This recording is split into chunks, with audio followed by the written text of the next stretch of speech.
All right, so let's go ahead and do a for loop that counts to 10, but before that, I'm just going to go ahead and do my CLS like I normally do to make the output a little bit cleaner.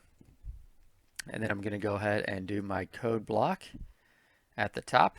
Again, it's always good to have this just to kind of explain what your code is doing. So of course I'm going to put my name, and then I'm going to go ahead and have my date, and then title, and do for loop, counting to 10. All right, so actually for my for loop, I'm going to go ahead and do a while loop, and then I'm going to transform it into a for loop. And I'm going to do this just to show you the difference between a while loop and a for loop. All right, so I'm going to go ahead and do Control J. I'm going to go ahead and do a while. And then I'm going to use, let's go ahead and use counter. A lot of times people will use I for counter, and that's completely fine too. All right, so while counter, we're going to say is less than or equal to 10. We're going to go ahead and initialize counter up here, right? We want to start it at 1 because we're counting from 1 to 10. And all we do is display counter, so we're displaying the value as it comes through. And then we're going to do our counter plus plus. All right, so I have my counter is equal to 1. I know my conditional, so while it's less than or equal to 10, it's going to continue to loop through. I'm going to display my counter, and I'm going to increment my counter after I display it by 1. You always want to have your variable modification at the end because you want to do something with it at whatever value it's supposed to be, and then you want to, right before you evaluate it, you want to go ahead and either change it or increment it, decrement it, whatever you're going to do. All right, so this should work, so let's go ahead and run it and make sure we get 1 to 10. All right, and we do. So we get 1 to 10. Runs perfectly. Okay, that's great. Now what I'm going to do is I'm going to go ahead, I'm going to copy this entire thing. I'm going to put it down here. All right, and I'm going to go ahead and I'm going to comment out this part of the code. All right, and again, to comment out, you do your less than sign, greater than sign, and then I'm going to go ahead and finish it up down here. So again, this is commented out. All right, so it's not going to run, but it's just there for reference. And now, instead of this while loop, now I'm going to go ahead and create a for loop. So again, of course, I'm going to change this to 4, right? But I should have 3 parts in here. All right, I know my conditional statement is the one in the middle. So I'm going to go ahead and put my semicolons there so I don't forget.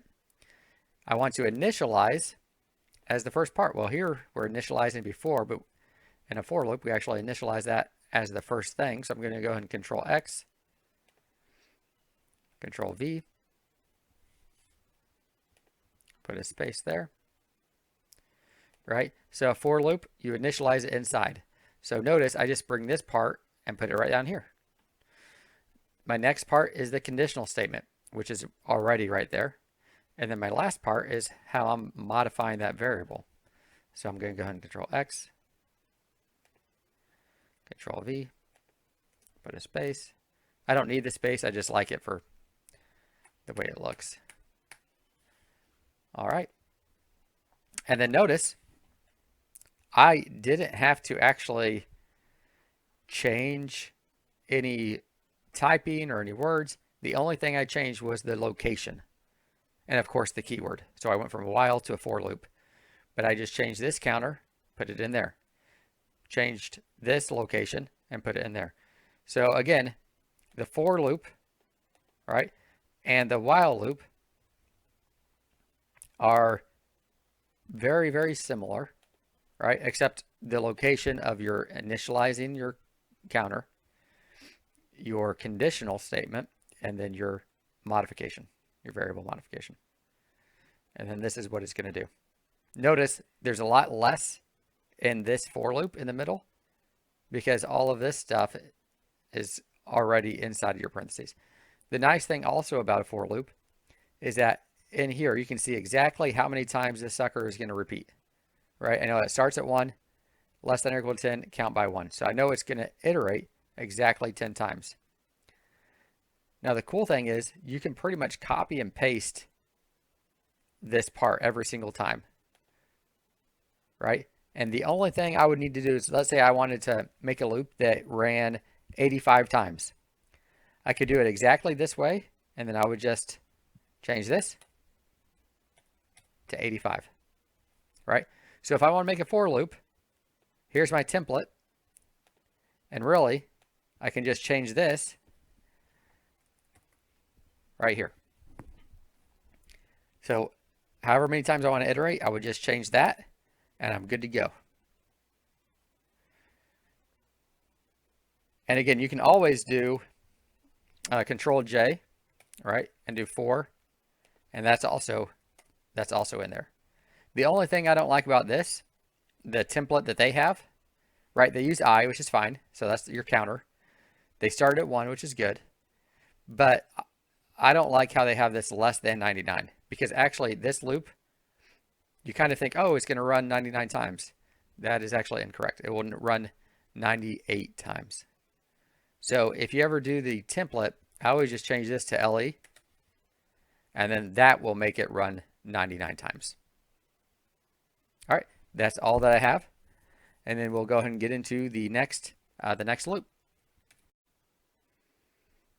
All right, before we talk about for each loops, I do want to go over some common errors with for loops. And this is what I kind of talked about before.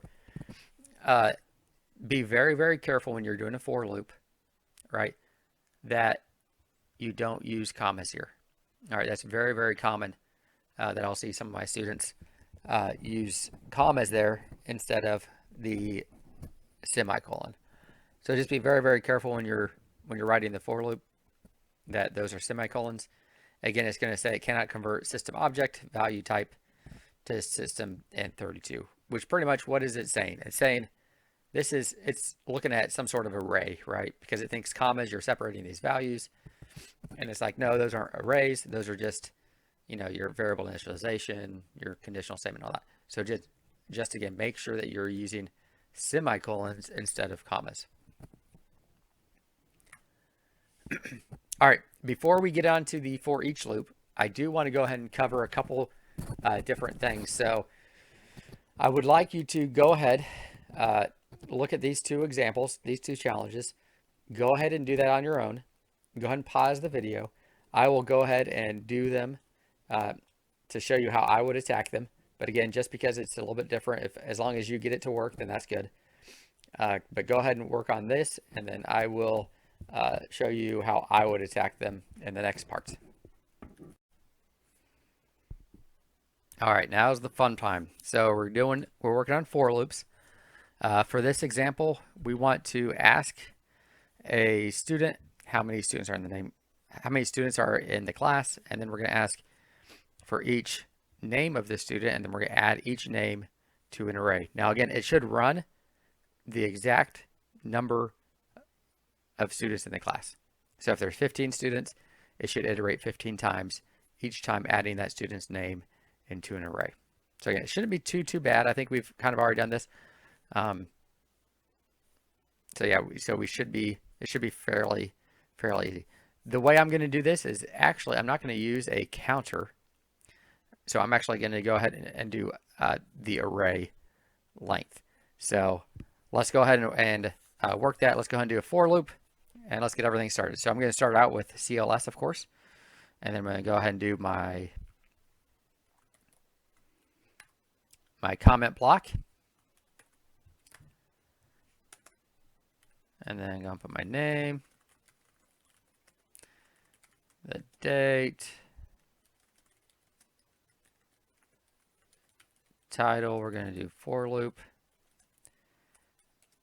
and then student names in an array.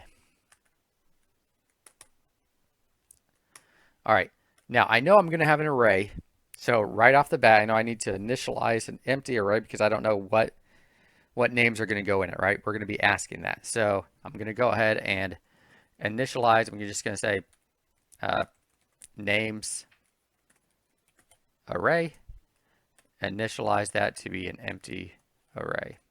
All right, perfect. Now I know I'm going to have a for loop, so Control J, for, perfect. Now remember what I told you last time? I'm going to go less than or equal to, and then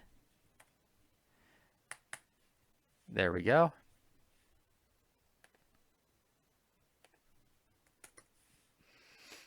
All right. All right, now I'm going to do actually, so I told you at the beginning I'm going to go ahead and do it without counters. So I'm going to do it with a counter, and then I'm going to do it without a counter, just to kind of show you both ways. All right, so we have names array. This is an empty array. We're starting out with our counter. We're going to call it I, starting with 1, less than or equal to, some amount, right? We don't know the amount. We actually have to ask the student how many students are in the class. And then whenever they give us a response, then we're going to say that response is going to be fielded here. Does that make sense? So let's go ahead and ask the student. So how many times do we need to ask the student how many students are in the class? Do we want to put that question out here, or do we want to put it in here?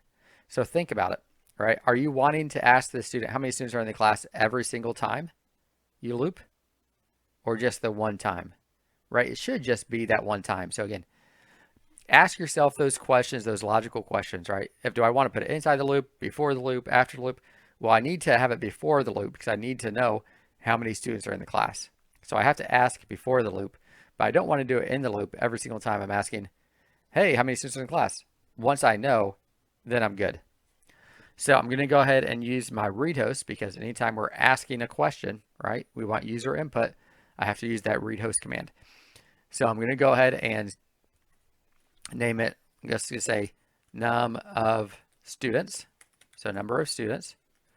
I'm going to use my read host. I'm going to go ahead and ask, please enter the number of students in the class. Boom. And again, if it's a number, you better believe I'm going to go ahead and make sure it is int. Alrighty. So we have our name as an array, right? So this is this empty array. We have num of students, right? Again, which is going to be however many, the response, right, that we get from the user input, and we're going to force it to be an integer, right? If we didn't do this, it would be a string, and then we could get some messed up results. And then I'm going to go ahead and then say while that's less than or equal to, and I can just plug that in, num of students. Right? So we should be good there. So this should run however many times. Well, it should be the number of students amount of time. So if they put in 15, it should run 15 times. Right? Now, now we need to think about what goes inside of our for loop. So again, what are we asking? So first, before we ask the number of students, and then we need to figure out, okay, what is this student's name? And we need to ask that 15 times if they say there's 15 students, right? So again, we're going to go ahead and use read host again, but this time it goes inside because each time you're going to be asking for a different name, right? So I'm going to go ahead and do name of student. Whoop. And again, it's good to have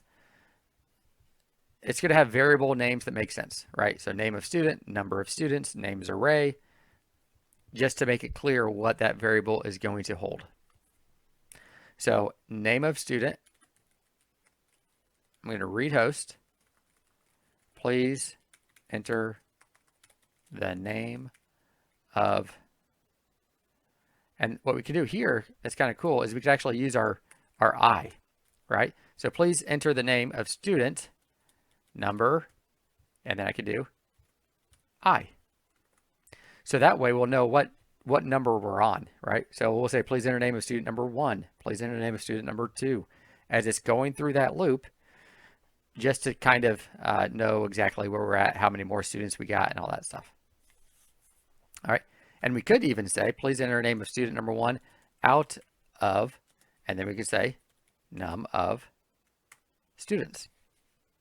All right. Again, notice I tab to autocomplete on those variables because if it's a long variable name, it's pretty likely that I'm going to misspell it Whereas if I tab it, I can't misspell that. All right, so it's going to ask, please enter the name of student 1 out of 15. All right, and the next one, please enter name of student number 2 out of 15. And it's going to store that into name of student. Now, what variable type will it store it as? If you said string, you're right. And think, okay, is it okay if I store the name of a student as a string? Yes, of course. You know, that makes sense. You want a string is just like a name. It's just characters. Now, after we store it as name of student, what do we need to do? We need to add it to the array, right? So we have to ask the student. After they give it to us, then we add it to the array. Now, be very careful on how you add it. You want to add it to the array. That means your array comes first because that's what you're changing. You're changing the names, if I can spell right, names array. And again, if you're adding it to, you do plus equals. And what are you adding? You're adding the name of the student. So I'm adding name of a student plus equals to the array. The string is added to the array. So this will be an array of strings, right? So each time I'm going to get it, I'm overriding name of student, right? Because I'm my assign operator. So it's overriding that, but then it's adding to the array. And that's pretty much it for this one. All right, so let's go ahead and run it just to make sure everything will work correctly. So let's go ahead and run. So please enter the number of students in the class. Let's go with a class that has size 6. All right, so far so good. Please enter the name of student number 1 out of 6. So let's go with Jeremy. Let's go with Robert. Alexis.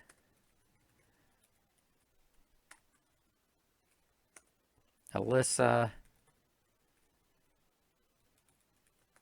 Jessica.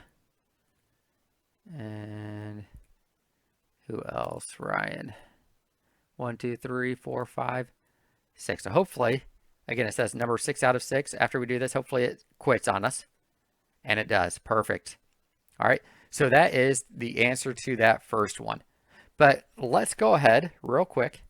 And I want to go ahead and do it, but using an array without using any of the counters. All right. And I'm going to do it actually using a while loop.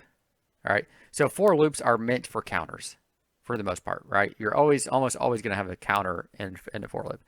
But in a while loop, what you can do is if you're adding stuff to an array, you can actually just say while the array size is less than or equal to a certain set amount in the array. All right. So I'm going to go ahead and pretty much do the same thing here, right? Except I'm not going to use a counter. So I'm going to go ahead and control copy, control paste. I'm going to go ahead and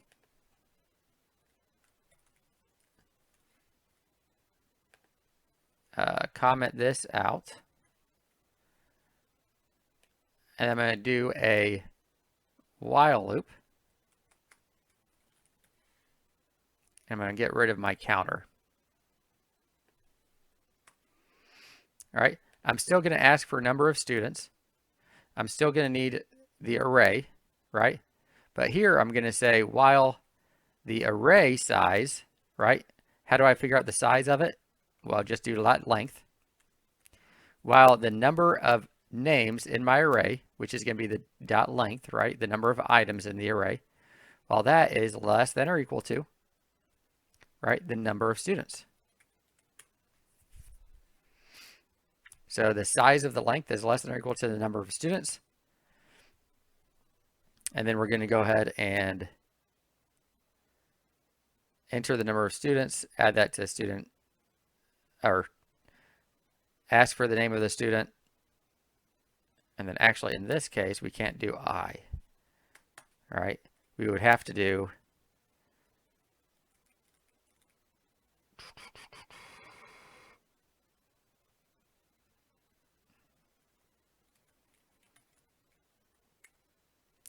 namesArray.length, which actually is going to get a little bit tricky. So let's just go ahead and take that out. All right, and then let's go ahead and run it. Let's see what happens. So please enter the name of number of students in the class. Let's just go with 5. Please enter the name of a student.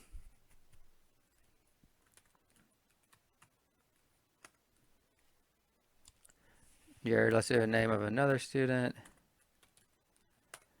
Deanna, I'm just randomly, picking some names out here. No students in particular.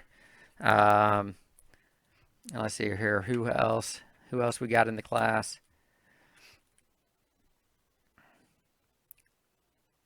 We got Michael.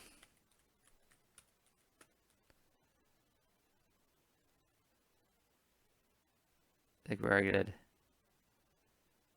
Robert, it's hard to remember the names. Ryan, Michael.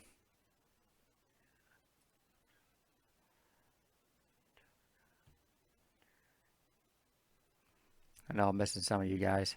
All right. Let's just go with Bob.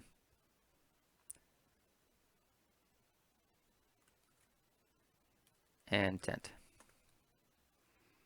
All right. Notice we actually went 1 over. All right. We actually went to 6. So let's see if we can figure out why we did that. So if you look up here, please enter number of students in the class. We did 5. So while namesArray.length is less than or equal to number of students, whenever it got to 5, all right, so after we did 5 names, is 5 less than or equal to 5? Yes. So it's going to run it one more time. And we don't want that, right? We want it to be while it's less than the number of students. So while it's 4, is 4 less than 5? Yes, then we want to add one more. But then after we get to 5, we don't want to continue to run. Does that make sense? So again, you'd want to have less than if you're doing like the array.length one. But again, that's an easy fix, right? So if you know, hey, we did it 6 times, I just want to make it either less than, or I could do like number of students -1 or something like that. So either way, now it should run. So let's say I'm just going to go ahead and run it, for 3 different students. We got Larry, Curly, and Mo. And then there we go. All right. So that is, again, for loops. We also did a while loop. Now I want to go ahead and talk about that extra challenge. So again, for this one, all right, we're going to go back to the for loop. All right, so I'm going to go ahead, and for this, I'm going to go ahead and comment out the for loop.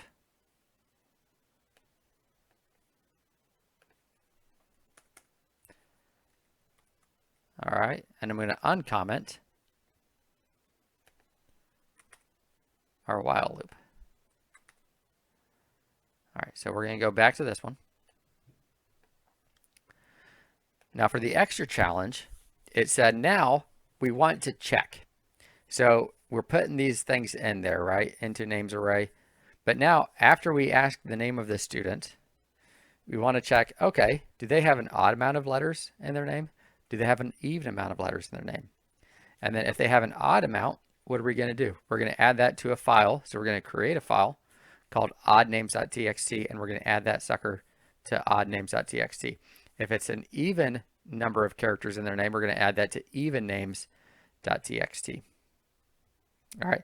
So first, we have to think about where do we want to do this? Well, anytime we check something, that usually means it's going to be an if statement, right? In this case, we're going to do an if else because either it's odd or it's even, right? There's no other options. So that'd be a good if else. But where do we do that? So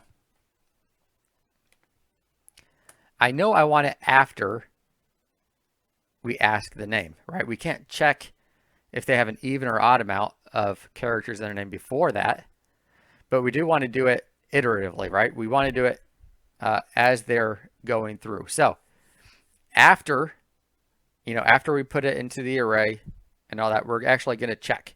All right, so let's go ahead and check name of student. So again, I'm going to do an if else. All right, so Control J. I'm going to do an if else. Now this is where you got to be careful. All right, because we have several things going on here. We have a for loop. Inside of our for loop, we're going to have an if else.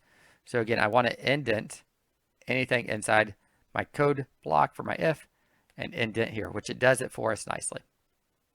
Now, my conditional statement is, again, if it's an odd amount of letters, I'm going to add it to odd names. So how do I determine how many characters are in a name? Right? Or in a string. I can do the string length because name of student is a string. So I'm just going to go ahead and do name of student dot length. So if that is an odd amount, how do I determine if it's odd? Well, I'm going to do mod 2. And if it's equal to 1, that means it's odd, right? If it's equal to 0, that means it's even. So again, it depends on what you want it to put it. I'll go ahead and keep it odd. So if the name of student dot length, so the number of characters in the student's name divided by 2 with the remainder equal to 1, that means it's an odd amount of characters. If it's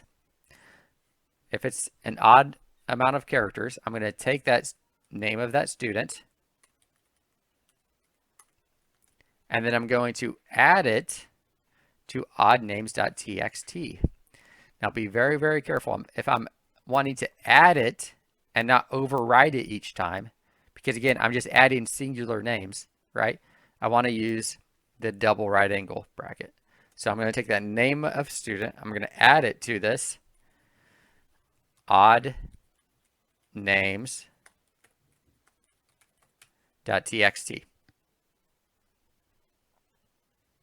All right. Now, if it's even, then I would go to the else portion because it's either even or odd.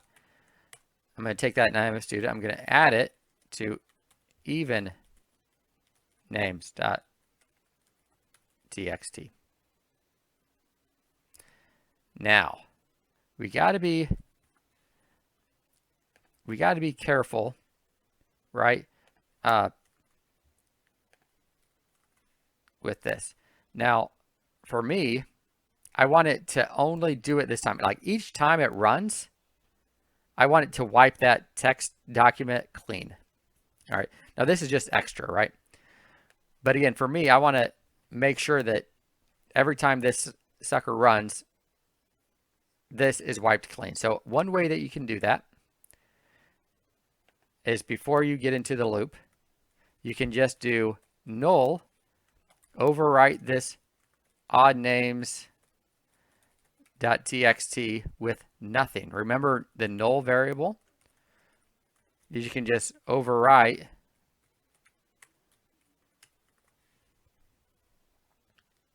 with that. So I can overwrite odd names with nothing, overwrite even names with nothing, and then down here I'm actually adding it there.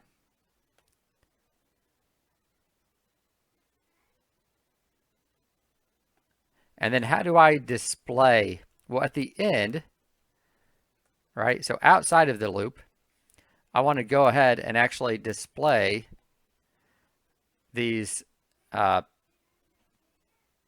Let's go ahead and display names array, and then let's display these two text things. So let's go ahead and do that. So I can go ahead and do write output, right? Or just write, either way. All right, so the names of the students in the class are, and then I'm going to do student, or names array, sorry. And then I could go ahead and do write the text file odd names has the following names. And I'm going to go ahead and copy and paste this, except I'm going to change this to the text file even names. So after odd names, how do I show that text file? Well, get content. So I'm going to get the content of odd names .txt. I'm going to get the content of even names .txt. So after it runs everything, it should say the name of the students in class are the names array. So hopefully that has all of the names. And then the odd names should display after odd names .txt, even names, and then even names. So let's go ahead and run this. All right, so let's go ahead and do for, and then let's do some even names and some odd names. So Ryan is even, Jared is odd, Christopher, 1, 2, 3, 4, 5, 6, 7, 8, 9, 10, 11, is odd. And then let's go ahead and do another even name, Bart. All right. So name of the students in the class are Ryan, Jared, Christopher, Bart. So that's all 4 names. Perfect. The text file odd names are the following names: Jared and Christopher, 5 and 11. Perfect. And the even names, Ryan and Bart. All right. So it looks like everything ran well. And again, what you can always do too, just to check, is you can actually do odd names.txt. And then you can go ahead and do even names. And then that should be good to go.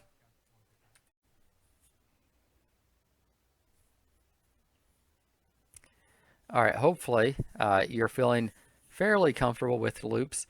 I know a lot of it just takes a lot of practice, so trying to think of different ways to come up with different loops.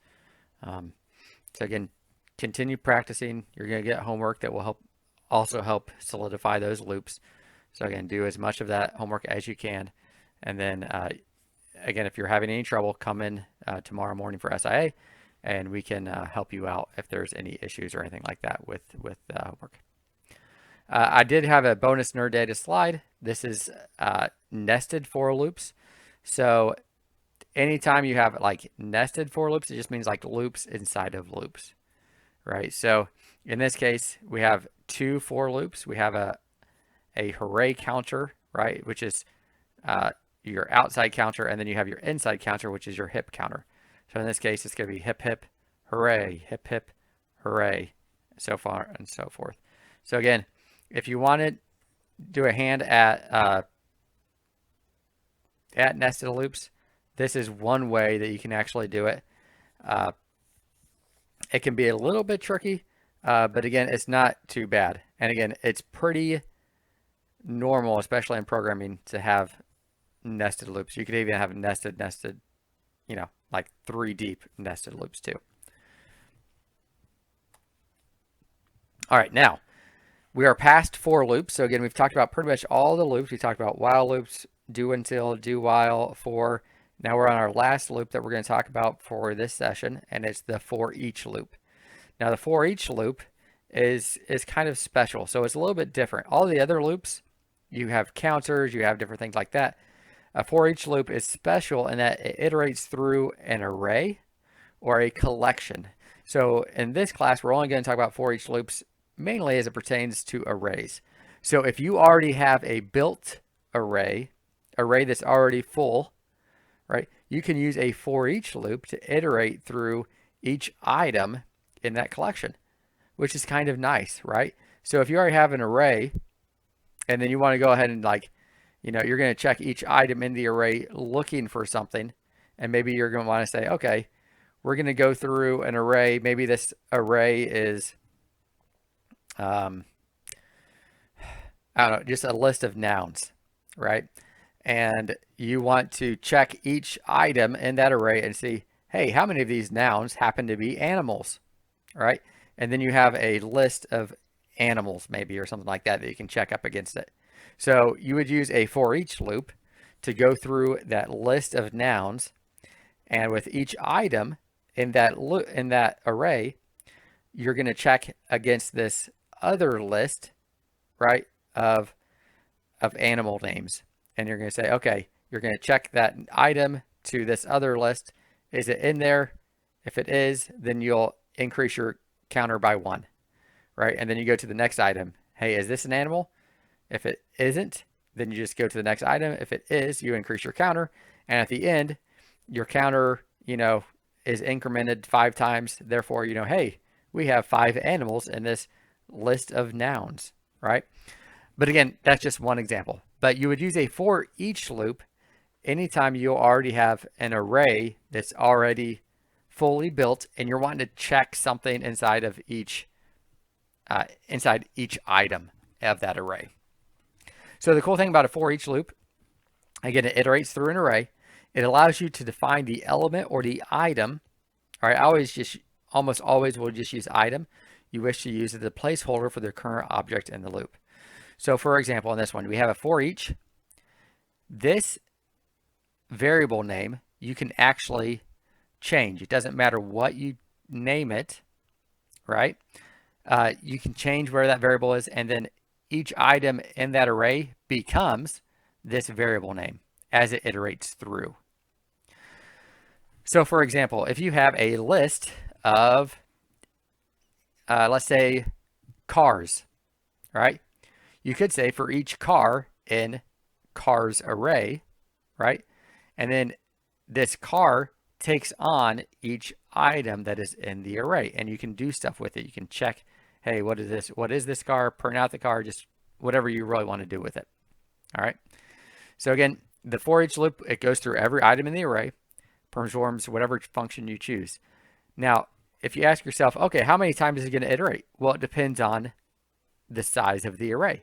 So if there's 10 items in that array, it's going to iterate through that array 10 times. And each time it iterates, that item changes, right? That variable becomes whatever item it is. So it would be the first item, second item, third item, all the way to the 10th item. And then that loop will be complete. So if there's 3 items in the array, it's going to iterate through that loop 3 times. If there's 25 items in the array, it's going to iterate through 25 times. Now, the cool thing about this is, let's say, for example, right, you have a file, right, and you're wanting to iterate through that file. Well, what you can do is you can actually change that file to an array. Remember how we talked about get content? You can get the content of that file and then set that equal to an array. So that contents of that file will be stored in an array. And then you can use that for each loop to go through every item in the array that you just built from that file. So that's kind of cool, right? So let's go ahead and dive down and just make sure, well, let's go ahead and explain real quick what each part is, and then we'll go ahead and do an example. So in this one, we got my array is 1.5. So what does that mean? All right, so my array 1.5. That means this is the range operator, right? So my array is going to have 5 items. The first item is a 1. The second item is a 2, all the way through the 5th item, which is 5. And now we have this for each loop.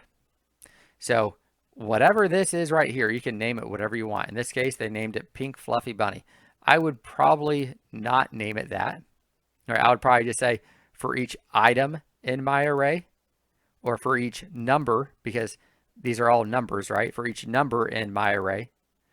And then this Pink Fluffy Bunny becomes each item, right? And it will iterate starting from 1 all the way through 5. And this is the name of your array. So in this case, my array, my array. And what's going to happen is it's going to write host. It's going to say Pink Fluffy Bunny, which is going to be 1, is index. And then Pink Fluffy Bunny minus 1.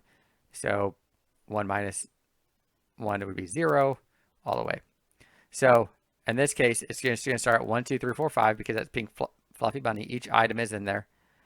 And then it's going to go ahead and subtract 1 from each of those, 0, 1, 2, 3, 4. All right, notice how many times it iterates. It iterates 5 times because there's 5 items in my array. If my array had 20 items, it would iterate 20 times. All right, now let's go ahead and do an example. Now I want you to try to do this one first. If you can, then that's great. If you can't, I'll go ahead and show you an example. So ultimately, we're going to be given the names array that we made earlier, right? So let's say there's 10 students, then your array has 10 names in it. Now, after you make the array, let's go ahead and use a for each loop that will go through the array and search for any names that has the letter A in it. If the letter A is found in the name, then add that to a different array called A names. And then go ahead and display the array A names once the loop completes. So go ahead and pause it. Try to do this without any help. And again, if you get stuck and you really can't do it, then you can go ahead and watch the video, and then I'll go ahead and show you how I would go about attacking this problem. All right, so let's go ahead and attack this problem. So again, I'm going to start afresh. I'm actually going to go ahead and create an array with names in it, and then I'm going to go ahead and use that for each loop to go through that. So first of all, let's go ahead and start out with what we always do. I always put CLS at the top to make the output nice and clean. And then, of course, I'm going to go ahead and do my comment block. Whoops.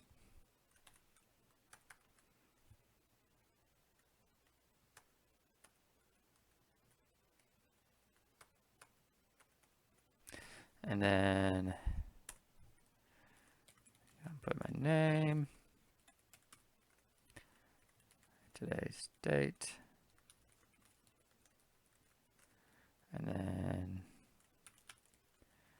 title. So this is going to be our for each loop example. Whoops. All right, so in the one before, we already had a list of names, but I'm just going to go ahead and create an array. I'm going to call it names array, and then it's going to go ahead and have a list of names populated. So this way I can go ahead and determine, hey, I want some of them to have A names, some of them not to have A names. So we're going to go ahead and just have some that have A names in them, some that do not. Whoops.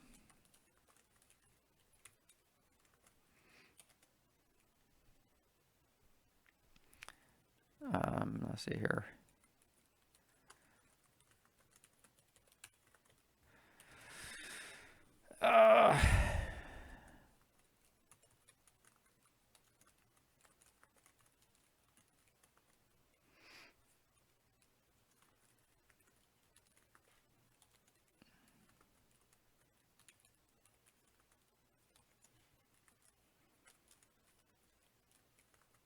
All right. And then again, I kind of did it on purpose where I had some capital, some not capital. So have, for example, Jared is lowercase. You have one with Ann is uppercase, just to make sure that it's going to actually accept all of it. And it doesn't matter if it's at the end, the beginning. Just make sure it has an A in the name. All right, so for each loop, let's go ahead and do Control J. Let's do for each.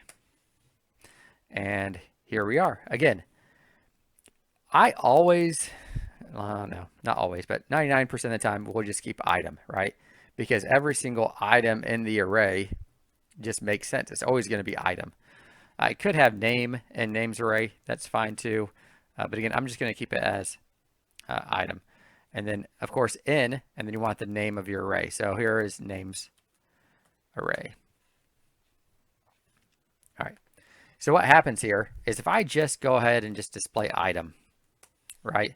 What's going to happen if I run this is it's just going to display each item. So it's going to display Jared, Chris, Jeremy, all the way through Anna. So if I run it, and it's going to iterate exactly however many items there are. So in this case, 1, 2, 3, 4, 5, 6, 7, 8, 9, 3, 6, 9 times. All right, so again, all it did right here is it just displayed each item. And again, item would rotate. So first it's Jared, then it's Chris, item becomes Jeremy, item becomes Rabbit, all the way through Anna. All right, so again, that's kind of boring, but I just kind of want to show you what is actually going on in the Foreach loop. So now we want to actually do some comparisons with each item. So it's going to iterate 9 times. It's going to iterate each item in the array. I want to figure out which names in the array, right, have the letter A in it. So again, this is going to be a little bit tricky. I don't think we've talked about this one yet, right? So let's go ahead and do an if statement. All right. And then let's go and do open and close. And then like that. Now we want to say if our item, which is the name, does it have, right, an A in it? All right. So is the letter A in the item? All right. So let's go ahead and do something like this. And let's just see what happens. All right. So is the letter A in the item, right? In the string. Let's see what happens, you know. And if it is, then let's go ahead and just display it, right? So I just want to see, hey, does this even work, right? If a letter A is in a string, we'll actually display that. If it does, I'm hoping, right, to get Jared, Rabbit, Dula, Anne, and Anna. All right, so let's go ahead and run it. And then notice, yeah, so apparently it's not catching anything. All right, let's go and check double bracket just to make sure that doesn't do anything. Yeah, it's not looking like it is. So again, we have to think about how in the world am I going to get where it looks for individual letters. So let's kind of think about it. Let's kind of do some research. It would be a good time right at this point to go ahead and kind of stop, right? Go on Google, see if you can figure out, right, how in the world am I going to get it so that it can go through each letter and then check to see is there an A in it. So go ahead and stop and see if you can do that, and then we'll come back. All right, so hopefully now after you've already done a little bit of research, you're able to kind of see, you know, Google, hey, how do I search strings and find particular letters or something like that. And one way, and again, there's going to be multiple ways that you can do this, is using string.contains a certain letter. So in this case, I know my item should be a string because these are all strings, right? So I could do item.contains, and then I'm looking for a specific letter, right? I'm looking for the letter A. So if item contains the letter A, I'm going to go ahead and print out item. So in this case, let's go ahead and see if we can knock it out. So let's go ahead and run, right? And then let's go ahead and look up what do we got going on here.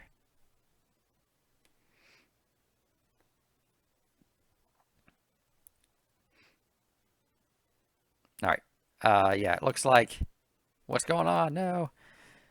If you can see, so right here at line 15, character 5, which it kind of underlines it for us right here, it's missing the expression. So it looks like missing the closing parentheses after expression if.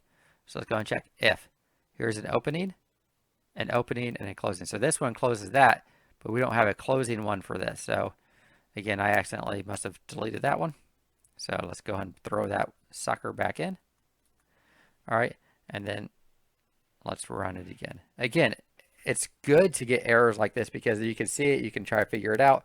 Hopefully, you know, the more experience you get, the easier you can find the errors, and it won't waste too much of your time. So let's go ahead and run it again. And hey, look what happened.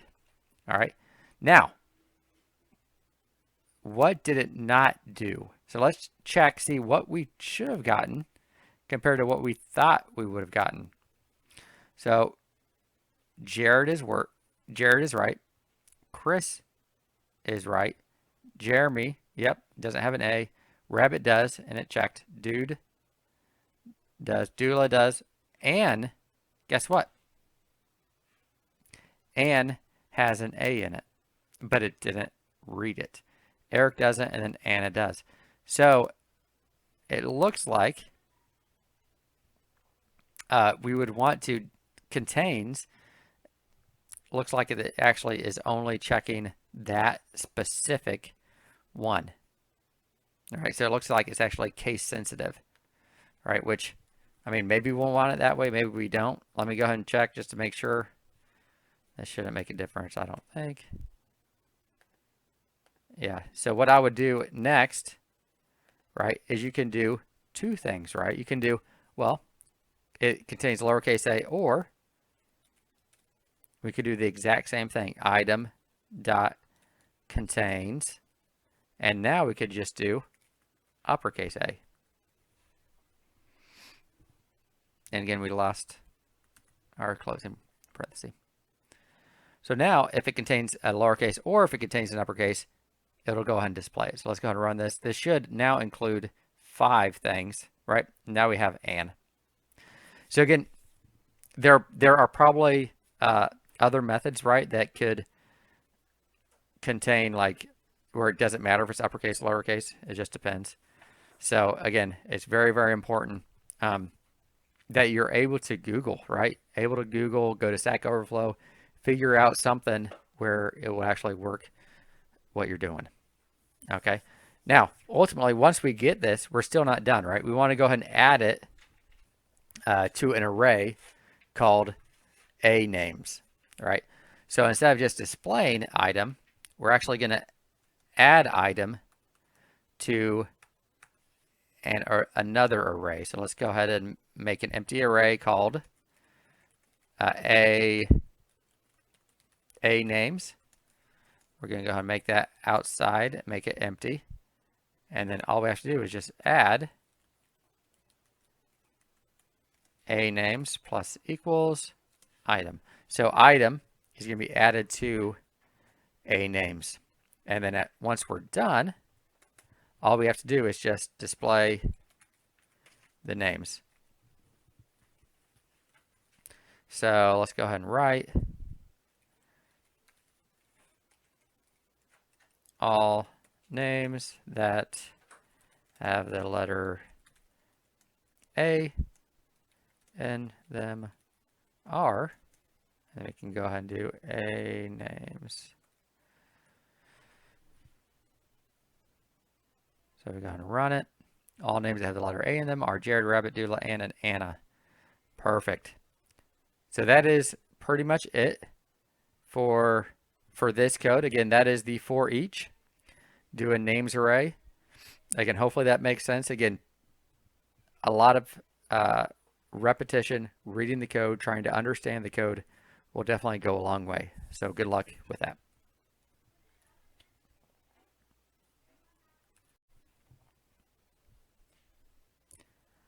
All right, now that we've done those examples, now it's time for some exercises.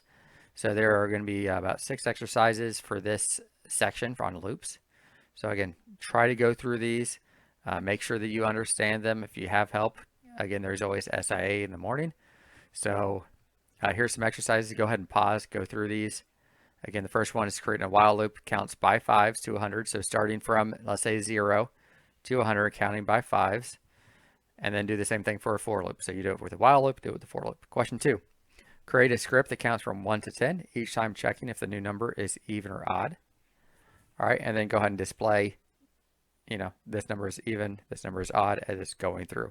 So it should say something like 1 is odd, 2 is even, 3 is odd, 4 is even, all the way through 10 is even. Question 3, create an array of 5 numbers.